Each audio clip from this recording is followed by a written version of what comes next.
Amém. Convido você a abrir a sua Bíblia em Apocalipse capítulo 20. E a mensagem de hoje é baseada no versículo de 11 a 15. Apocalipse 20 diz a palavra de Deus. Então vi descer do céu um anjo. Tinha na mão a chave do abismo e uma grande corrente. Ele segurou o dragão, a antiga serpente, que é o diabo, Satanás, e o prendeu por 1000 anos.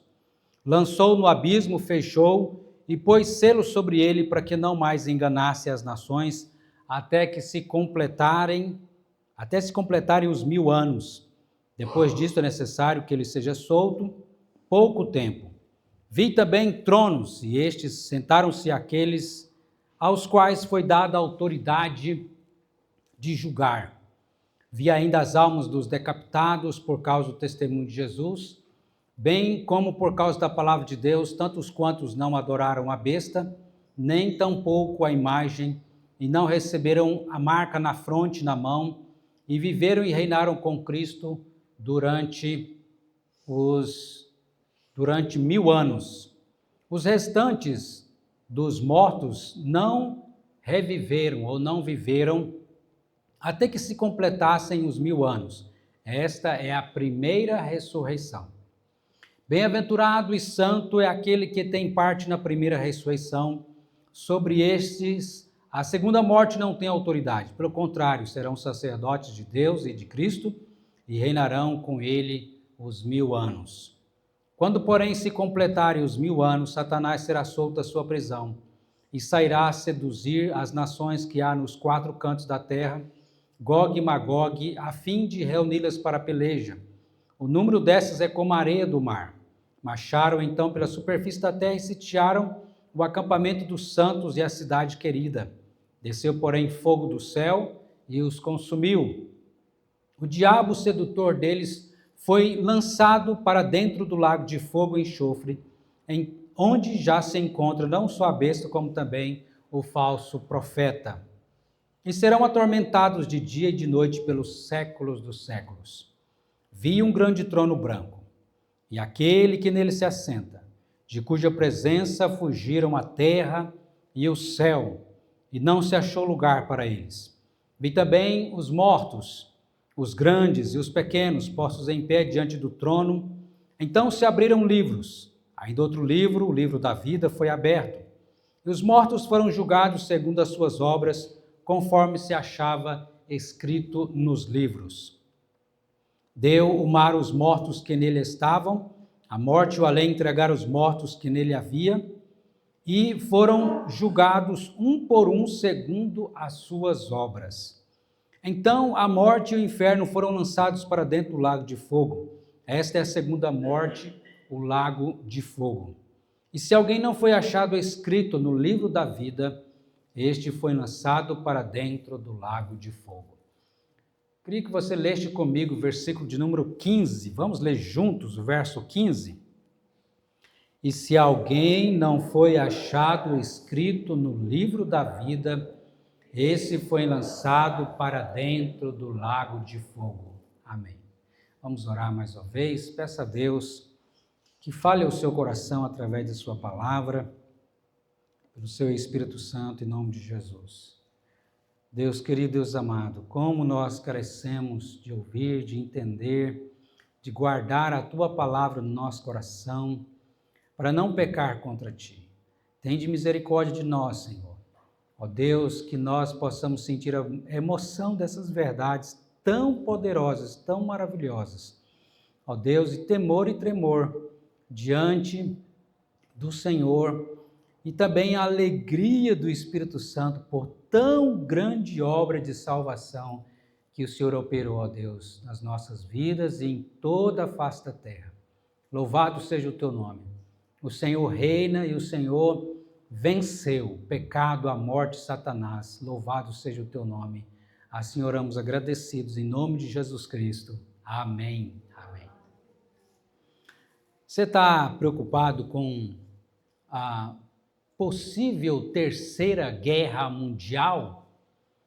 Esses dias onde há guerras acontecendo, de Ucrânia e Rússia, e outros lugares, guerras menores, mas também tão terríveis também que acontecem, como na África, né? Onde muitas pessoas têm sido mortas também, e principalmente entre Israel e Irã, ou os países aliados, né, a esse terrorismo. Então, você fica, às vezes as pessoas então já vai começar, tá? É o princípio, já está perto, já, e de fato são coisas que vêm anunciando que a volta de Cristo é breve. Mas entenda uma coisa, só Deus põe o ponto final e o fim. Só o Senhor sabe quando de fato vai ser o fim do mundo. O fim do mundo não são os homens, não é Satanás que vai determinar o fim do mundo, mas de fato o Senhor que determina a volta de Cristo e, como nós vimos aqui, o juízo final. Nós já vimos no texto, a partir do versículo 1, sobre a vitória de Cristo e da igreja sobre Satanás e seus aliados. Então nós vimos aqui nos versículos de 1 a 6, a vitória de Cristo e da igreja na prisão de Satanás. Satanás está preso. Nós vimos a vitória de Cristo e da igreja no versículo de número 4, falando sobre o reinado dos 1000 anos, que a igreja está agora reinando com Cristo, esses 1000 anos, do qual nós também estamos vivendo. E também nós vimos sobre a vitória de Cristo e da igreja na ressurreição, conforme está nos versículos de 5 e 6. E bem-aventurado e santo é aquele que tem parte na primeira ressurreição. Aqueles que já partiram e estão reinando com Cristo. Vimos também sobre a vitória de Cristo e da igreja na batalha final, conforme apresentado nos versículos 7 a 9, onde Satanás e os ímpios se juntam para querer destruir a igreja, para tentar destruir o povo de Deus, mas são destruídos. Nós vimos também na vitória de Cristo e da igreja na condenação e na destruição do diabo, conforme apresentada no versículo de número 10. O diabo sedutor das nações é lançado para dentro do lago de fogo e enxofre. E agora nós vamos ver sobre os versículos de 11 a 15, a vitória de Cristo e da igreja no juízo final. Pergunta para você. Você está pronto para o juízo final? O juízo final pode ser agora? O que a Bíblia nos fala sobre isso? Sobre o juízo final. E qual é a vitória de Cristo e da igreja no juízo final? Primeiramente, nós precisamos entender que nenhum ímpio escapará do juízo final. Nenhuma pessoa que não é convertida a Jesus Cristo escapará do juízo final. Olhe comigo, o versículo 11. Vi um grande trono branco, simbolizando pureza e santidade, e aquele que nele se assenta, falando de Deus, Pai, Filho e Espírito Santo, e de cuja presença fugiram a terra e o céu, e não se achou lugar para eles. Impossível fugir de Deus. É fato que nenhum ímpio escapará do juízo final, do juízo de Deus. Dos homens, a nossa justiça humana, as pessoas podem até escapar ou tentar escapar, e nós ficamos até frustrados com a justiça humana. Mas a justiça de Deus, ela não falha e não tarda. Ela virá no momento certo. E nenhum ímpio, nenhum daqueles que não creram em Jesus Cristo como Senhor e Salvador escapará no dia do juízo final. Observe que há uma tentativa de terra e céus tentar fugir, tentar se esconder. Mas é impossível fugir ou se esconder de Deus. Todos terão que comparecer diante de Deus no juízo final. Talvez você pergunte, mas pastor, a Bíblia não diz que quem morre, o crente, já vai para o céu e o ímpio, aquele que não creu em Jesus Cristo como Senhor e Salvador, vai para o inferno? Como que haverá então o juízo final? Porque a própria palavra de Deus ensina em Marcos que todo aquele que crê no Senhor Jesus Cristo e for batizado será salvo. Quem não crê será condenado. Então, vai ter uma chance, vai voltar do inferno para ser julgado? Não é que terá uma chance de salvação, mas cada um vai receber a sentença de morte eterna pelos seus pecados. É como aquele que já está lá na prisão, mas ainda não teve o julgamento, mas ele já está condenado porque não creu no único advogado que pode libertá-lo da condenação. Quem é o nosso advogado? Quem é o seu advogado que pode libertar você da condenação eterna? O Senhor Jesus. Se não for através do Senhor Jesus Cristo, não existe nenhum meio pelo qual o pecador possa ser livre da condenação. Por isso que Romanos 8:1 diz assim: agora, pois, já nenhuma condenação há para aqueles que estão em Cristo Jesus. Então, se você tem a Jesus Cristo como seu Senhor e seu Salvador, Ele é o seu advogado, você pode ficar tranquilo quanto ao juízo final.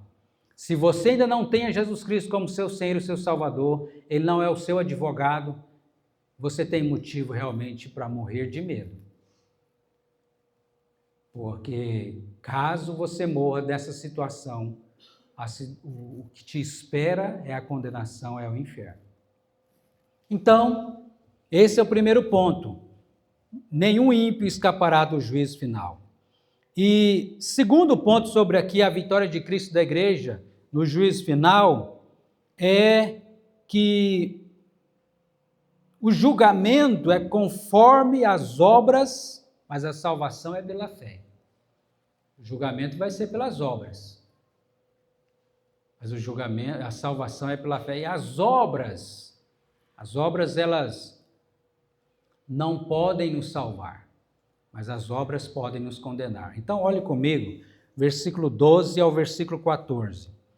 Vi também os mortos, os grandes e os pequenos, postos em pé diante do trono. Está lá, todos. Então se abriram livros. Ainda outro livro foi aberto, o livro da vida. Olha aí, você está lá no livro da vida, como a gente vai ver no versículo 15, o livro da vida foi aberto. Quem está no livro da vida, está livre da condenação.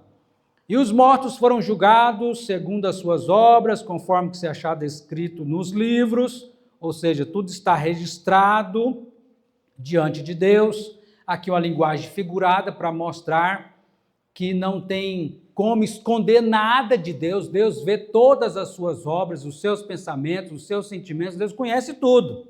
Está tudo registrado. Então deu o mar os mortos que nele estavam, também a morte e o além entregaram os mortos que nele havia, e foram julgados, um por um, segundo as suas obras. Então a morte e o inferno foram lançados para dentro do lago de fogo. Esta é a segunda morte, o lago de fogo. Julgados um por um conforme as suas obras. Talvez você pense, então se eu fizer muitas boas obras aqui, há uma esperança de eu ser salvo. Como hoje nós, no evangelismo que fizemos à tarde, conversando com a senhorinha, uma idosa, nós falando, como chegar no céu, mostrando o texto de João 14:6, que Jesus é o caminho que leva para o céu. Não tem outro caminho, né? Aí ela disse, se para ir para o céu, quem sabe Deus vai ver que que o meu merecimento, se Deus sabe de cada um, quem sabe assim, através do merecimento, Deus sabe como que pode ser que a gente chegue lá no céu. E aí, o mais Renato vai explicar, olha, não é através do nosso merecimento, né? Eu até citei, se Deus for dar o que eu mereço, eu estou estou condenado, estou perdido, estou enrolado.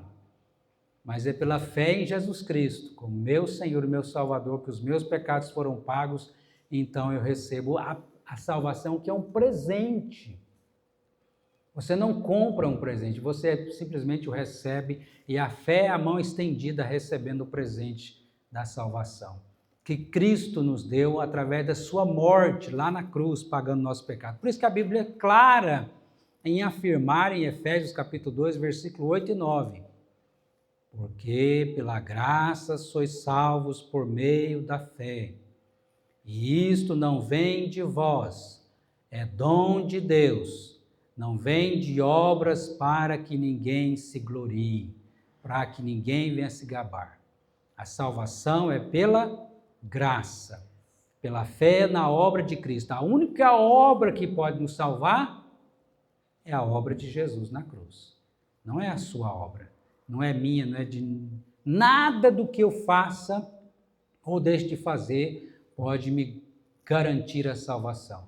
Mas aquilo que Cristo fez, sim. E se é nisso que eu deposito e coloco a minha confiança, então eu posso ter paz com Deus. Por isso que Romanos 5, versículo 1 diz: justificados, feitos justos, tirados de uma condição de perdidos para justos, justificados, pois mediante a fé tenhamos paz com Deus. Por intermédio de quem? Daquilo que eu faço? Não. Por intermédio do nosso Senhor e Salvador Jesus Cristo. Somos então aceitos na presença de Deus. Como que um Deus santo, santo, santo pode receber pecadores? Nós não teríamos nenhuma condição de estar na presença daquele que é santo, santo, santo, santo. E se não for, seríamos destruídos. Mas o sangue de Cristo derramado na cruz nos lava e nos purifica de todo pecado, de maneira que eu e você, pecador, é apresentado diante de Deus como sem pecado, sem condenação. Aí nós podemos de fato entrar no céu. É assim. Por isso que as obras, elas não podem nos salvar, mas as obras e as suas obras também, elas podem nos condenar, porque as nossas obras estão contaminadas com o pecado. E é claro que nós também fazemos boas obras, é um sinal de uma fé verdadeira, são as boas obras, mas fazemos as boas obras não para ser salvos, mas porque já fomos salvos, como uma resposta de gratidão por aquilo que Cristo fez por nós. É nisso que você confia? Agora, essas obras que nos condenam aqui, né, são as obras dos nossos pecados. Aliás, uma frase que eu quero que você nunca mais esqueça, alguns já sabem, que é a seguinte: tudo de bom que há em mim vem de Deus. O que sobra são os meus pecados. Esse é meu. Esse é o que eu produzo. O que um pecador pode produzir? De si mesmo, pecado. Então, o que tem de bom em nós não é você que está produzindo isso. É Deus na sua graça universal, que Deus derrama sobre todos, até mesmo na vida do ateu, daquele que não crê nele. Ele pode fazer coisas boas, fazer o bem, mas não é ele que está fazendo, é Deus na sua graça, que Deus derrama sobre todos, para que a humanidade não seja destruída, porque se Deus tirar da sua graça, tirar do seu favor sobre a humanidade, esse mundo ia tornar um inferno em vida, irmãos. Porque eu e você, como pecador, a única coisa que eu e você produz de nós mesmos é pecado. O que a gente consegue produzir nosso é pecado. Mas graças a Deus que Deus não nos deixou sozinhos nessa situação. Deus está fazendo a sua obra até que Cristo volte, e como a gente vai lá no capítulo 21 de Apocalipse, se Deus quiser, ele falará novos céus, nova terra, aonde o pecado não mais existirá. Louvado seja Deus. Louvado seja Deus. E então, no que você está confiando? Eu fico impressionado, irmãos. Como as pessoas estão iludidas e confiando naquilo que eles fazem ou deixam de fazer, achando que isso vai fazer com que eles mereçam o céu, ou entrem no céu através do seu merecimento. Estão perdidos. Ou você confia inteiramente em Cristo, ou você vai continuar perdido. Porque se fosse por nossas obras, para que Jesus vir morrer numa cruz? Sofrer o inferno lá na cruz, pagar o meu e o seu pecado. Para quê? Nós mesmos resolveríamos aqui. Não precisava Jesus vir morrer. Portanto, quando eu deixo de crer, de colocar a minha total confiança na obra de Cristo, isso até é uma ofensa para Deus.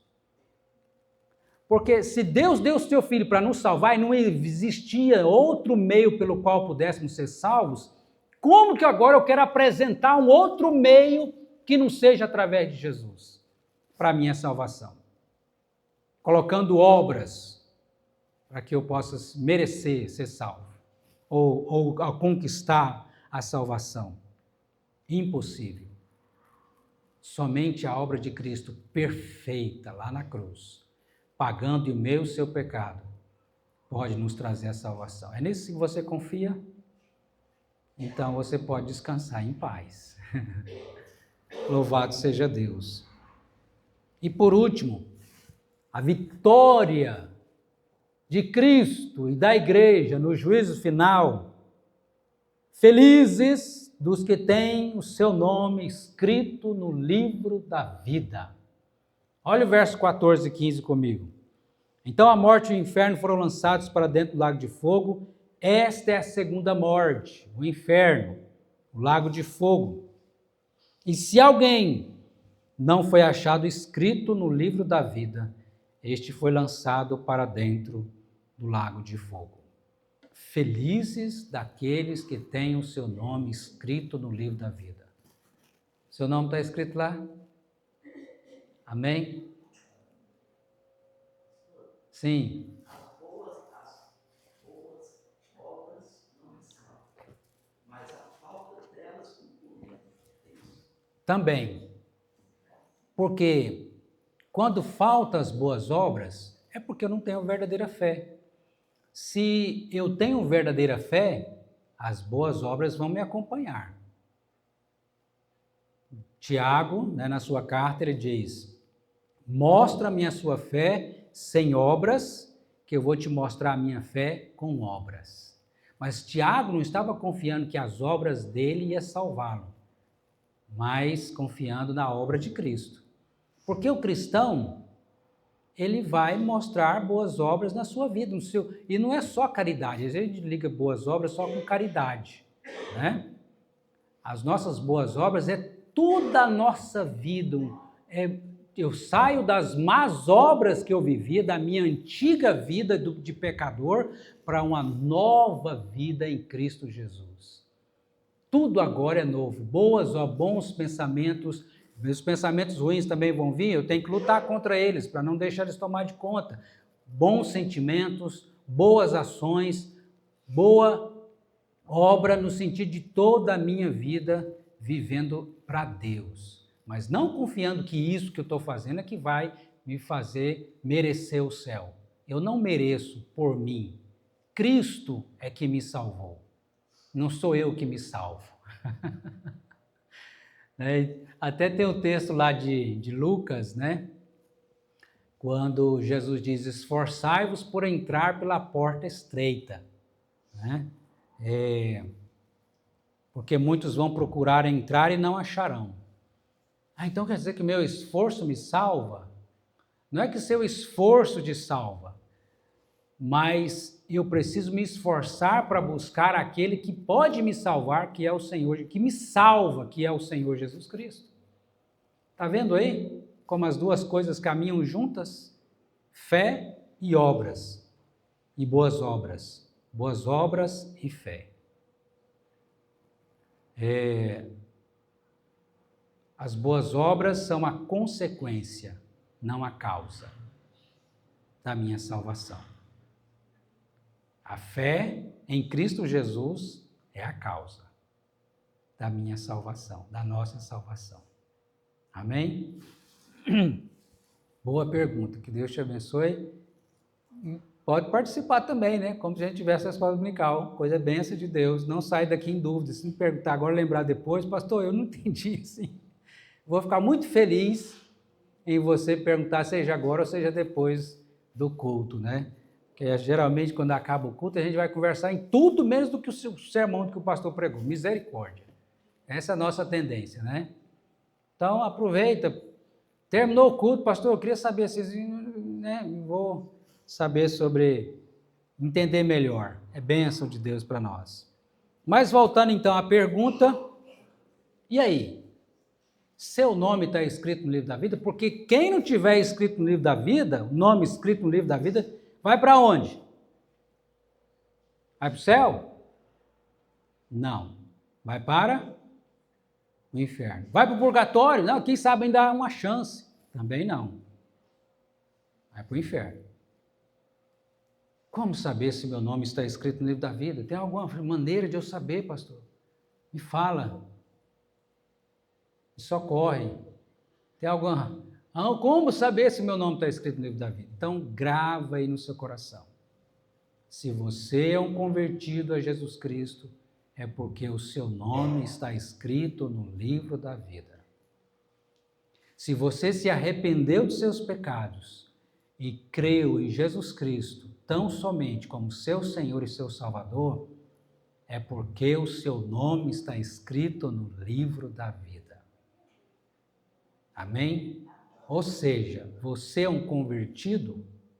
Se você é um convertido a Cristo, de fato, não estou perguntando se você é um religioso, se você frequenta uma igreja, se você recebeu o batismo, por mais importante que seja frequentar a igreja e ser batizado.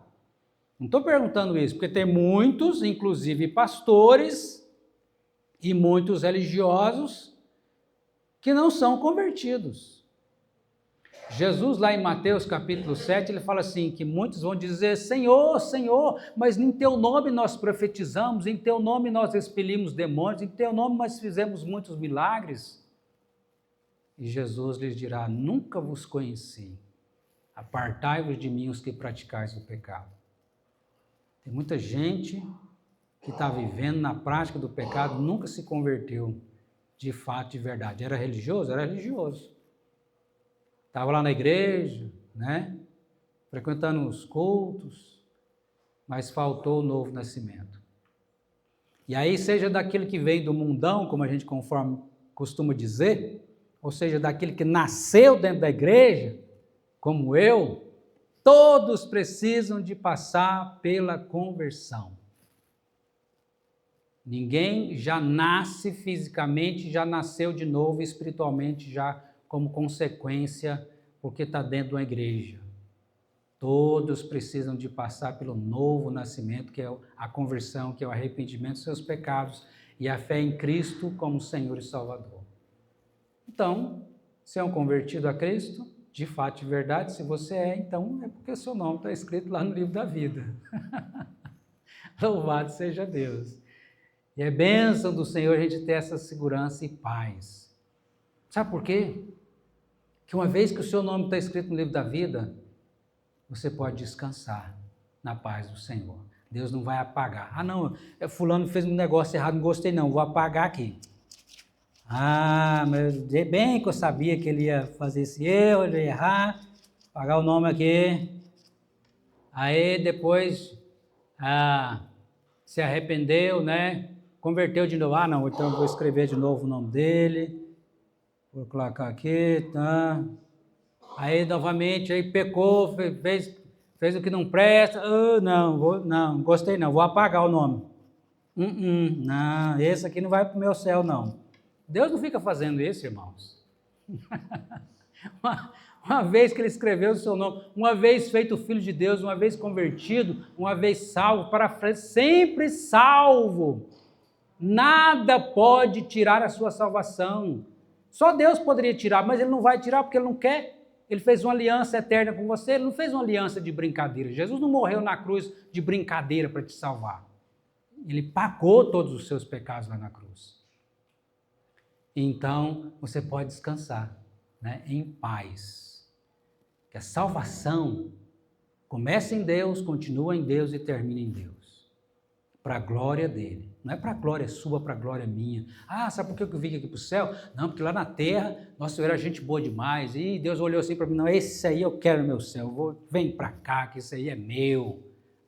Ninguém vai se gabar que mereceu a salvação. Não. Todos nós, pecadores. Tem um. O único que pisou nessa terra sem pecado foi quem?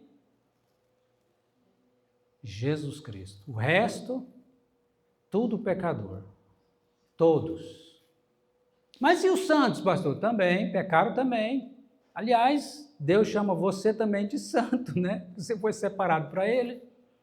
Então, não é pelas nossas santidade que nós estamos produzindo, mas pela obra do Espírito Santo no nosso coração, nos santificando. E o que é santificação? É o Espírito Santo te fazendo parecido com Jesus. O grande plano e projeto de Deus para a sua vida é te fazer parecido com o seu irmão mais velho, que é Jesus. É te fazer parecido com Jesus Cristo, cada dia mais. Na maneira de pensar, de sentir, de agir. Por que você carrega o nome de cristão? Porque a ideia é que nós somos pequenos Cristos. Para que as pessoas ao olhar para você vejam Jesus. Vejam Jesus. Você está sendo Jesus lá na sua casa? Você é Jesus para os seus irmãos? Eita, e agora, hein? Aquele irmão que cutuca você, é chata. Você é irmão, você é Jesus para ele? Você é Jesus para o seu pai? Né? Você é Jesus para a sua mãe? Jesus para o seu esposo. Jesus para a sua esposa. Né? Ser Jesus. Agir como Jesus. Sentir como Jesus. Viver como Jesus. Amém? Então, o que Apocalipse está nos ensinando? A vitória de Cristo e da igreja sobre Satanás e seus aliados. A vitória de Cristo e da igreja no juízo final. Em ter o nosso nome escrito lá no livro da vida. Vamos ficar de pé? Vamos orar? Que você que tem já certeza da sua salvação, agradeça a Deus por isso. Isso não é mérito seu, é de Jesus e é para a glória dele. Agora, nossa tarefa é guardar isso bem guardadinho para que ninguém saiba, né? E levar a gente para o túmulo. Fala para ninguém não. Fala do evangelho não, porque mais alguém pode ser salvo e aí mais alguém vai para o céu também. Aí vai ficar muito, né? É isso, irmãos, que a gente tem que fazer? Não, né? Abre a boca no mundo e fala o que Jesus fez por você. Amém? Vamos orar então? Deus maravilhoso, Senhor, que grande obra, que perfeita a tua obra. O Senhor que reina, é Rei dos reis, Senhor dos senhores. O Senhor governa a história. O Senhor está no controle de tudo. Não são os homens, não é o diabo que controla, é o Senhor. A história está nas suas mãos, a nossa vida está nas suas mãos. Dai-nos a graça de vivermos, Deus, para a tua glória, anunciando este evangelho, que é o poder de Deus para a nossa salvação e para a salvação de todo aquele que crê. Isso nós cremos é porque o Senhor nos deu fé, e outros também poderão crer, porque o Senhor dará fé a todos aqueles que têm os seus nomes escritos no livro da vida. Para que também, Deus, o céu possa se alegrar por mais um pecador que se arrependa. Converta, Pai, aqueles que aqui, quem sabe, precisam de conversão, de novo nascimento. O Senhor conhece o coração de cada um. Dá a graça, Deus, do arrependimento dos pecados e a fé em Jesus. E aqueles que já têm certeza da sua salvação, dai-nos a alegria, Deus indizível e cheio de glória, de tão grande salvação que o Senhor nos deu. Obrigado, Pai, que vivamos essa fé e as boas obras para a tua glória, em nome de Jesus Cristo. Amém. Amém.